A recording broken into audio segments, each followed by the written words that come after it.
নমস্কার বন্ধুরা, আশা করছি সকলে ভালোই আছেন। বং কিচেন বনানি নতুন একটা রেসিপিতে আপনাদের স্বাগত জানাই। আমি আজকে যে রান্নাটি করব সেটি হলো ওপার বাংলার একটা বেগুন ট্যাংরা। তার জন্য যা যা উপকরণ নিয়েছি আমি দেখাচ্ছি এবং রান্নার সময় আপনারা সবই দেখতে পারবেন। তো আমি আগে গ্যাসে একটা কড়াই বসিয়ে দিলাম গরম করতে। কড়াইটা গরম হতে ওর মধ্যে আমি তেল দিয়ে দেবো। আর বন্ধুরা, আমার পুরো ভিডিওটা আপনারা যদি প্রথম থেকে শেষ পর্যন্ত না দেখেন একদমই বুঝতে পারবেন না।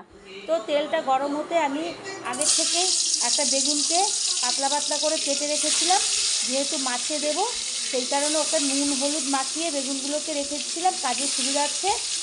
তারপরে আমি ওইটাকে তেলের মধ্যে ছেড়ে দিয়ে, যেমন আমরা বেগুন ভাজা করি সেরকম লাল লাল করে ভেজে নেব।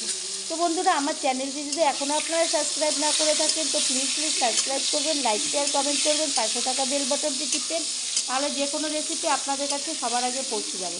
এরপরে আমি খুন্তির সাহায্যে বেগুনগুলোকে এপিট উপিট করে ভালো করে লাল করে ভেজে নেব।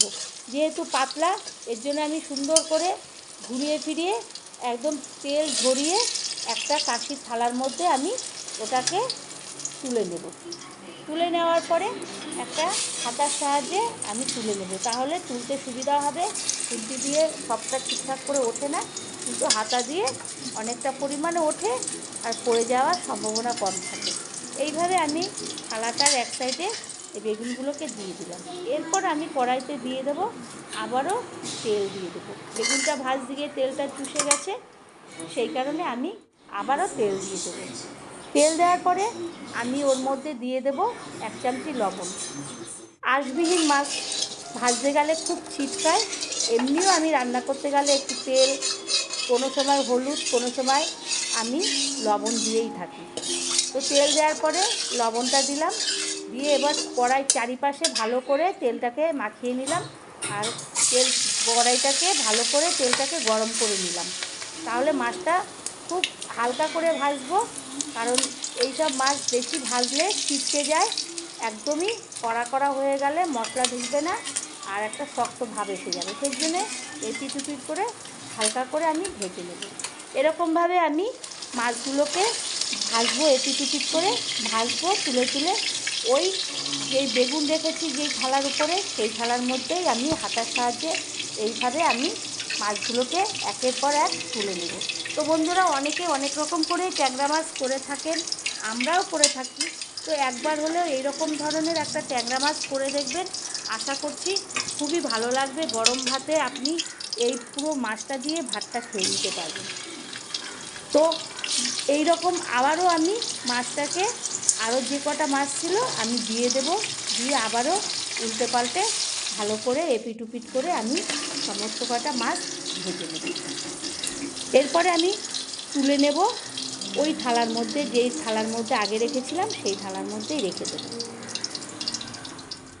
এরপরে আমি একটা মশলা, হলুদের গুঁড়ো, জিরের গুঁড়ো আর লবণ, লঙ্কার গুঁড়ো, ধনের গুঁড়ো একটা বাটির মধ্যে জল দিয়ে আগে থেকে গুলে নেব। গুলে নিলে তাহলে মশলাটা মিক্সড হয়ে যাবে, সমস্ত মশলা, তাহলে দানা দানা ভাবটা থাকবে না। আমি রান্নার সময় তাড়াতাড়ি কড়াইতে দিলে ওটার গন্ধটাও তাড়াতাড়ি থাকবে না, অতটা তাড়াতাড়ি হয়ে যাবে রান্নাটা। এরপরে আমি ওই তেলের মধ্যে দিয়ে দিলাম কালো জিরা ফোড়ন। কালো জিরাটা সুন্দর যখন একটা গন্ধ ছাড়বে, ভাজা ভাজা গন্ধ এসে যাবে, তখন আমি ওর মধ্যে, আমি তো ওটা ঢেকে রেখেছিলাম যে মশলাটা, ওটাকে আমি দিয়ে দেবো। দিয়ে ভালো করে কষাবো, কষাতে গেলে তাড়াতাড়ি ওটা কষে যাবে, কারণ সমস্ত মশলা একসঙ্গে দেওয়া আছে আর কড়াই থেকে তেল অটোমেটিক তাড়াতাড়ি ছেড়ে যাবে। আর একটা একটা করে দিলে একটু সময় লাগে। এদিকে আমি একটা মিক্সিং জারে কালো জিরা আমি মিক্স করে রেখেছিলাম। কেউ শিলনোড়ায় বাটে, তা আমি শিলনোড়ায় বাটিনি, আমি এটা মিক্সিং জারে একটু পেস্ট করে নিয়েছিলাম। ওই কালো জিরা বাটাটা আমি ওই মশলার মধ্যে দিয়ে ভালো করে আমি কষাতে থাকবো। কালো জিরা ফোড়নও দিলাম আর কালো জিরা বাটাও দিলাম। এরপরে কষাতে কষাতে যখন কড়াইয়ের গা থেকে তেল ছাড়বে, তখন আমি বুঝবো যে মশলাটা কষানো হয়ে গেছে। তখন আমি ওর মধ্যে কয়েকটা কাঁচা লঙ্কা, প্রায় 5-6টা কাঁচা লঙ্কা চিড়ে রেখেছিলাম, দুভাগ করে, দুফালি ছিল, সেইগুলোকে আমি দিয়ে ভালো করে আবারও ওই মশলার সঙ্গে কষিয়ে নেব। তারপরে আমি মিক্সিং জার ধোয়া একটু অল্প সামান্য, এটা গামাখা একদম হবে, আমি জল দিয়ে দেবো। এটা বেশি একটা জল দিলে পুরো ঝোল ঝোল হয়ে যাবে। তো ওটা যখন ফুটে যাবে, ঝোলটা ফুটে আসবে, তখন আমি ওর মধ্যে যে মাছটা ভেজে রেখেছিলাম সেই মাছটাকে দিয়ে দেব। এই রান্নাটা একটা সম্পূর্ণ আলাদা ধরনের একদম রান্না। কালো জিরা ফোড়ন, কালো জিরা বাটা দিয়ে সুন্দরভাবে এই মাছটা, আগেকার দিনে ওপার বাংলার মানুষরা এরকমভাবেই রান্না করতো। তো তারপরে আমি মাছটাকে দিয়ে একটু ফুটিয়ে নেব।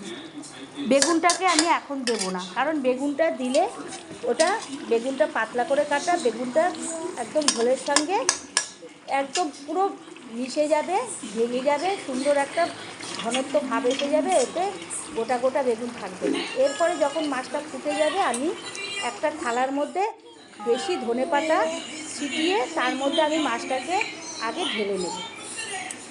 তাতে ধনেপাতাটাও আর কী করলাম, বেগুনটাকে ওর মধ্যে দিয়ে দিলাম আর কিছুটা ধনেপাতা ওপর থেকে দিয়ে দিলাম।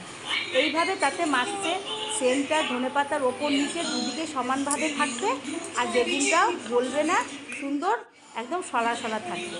তো বন্ধুরা, আমি এই রান্নাটা কিভাবে করলাম একবার হলো বাড়িতে করবেন, আশা করছি ভালো লাগবে খেতে, সকলে খুবই ভালো খাবে।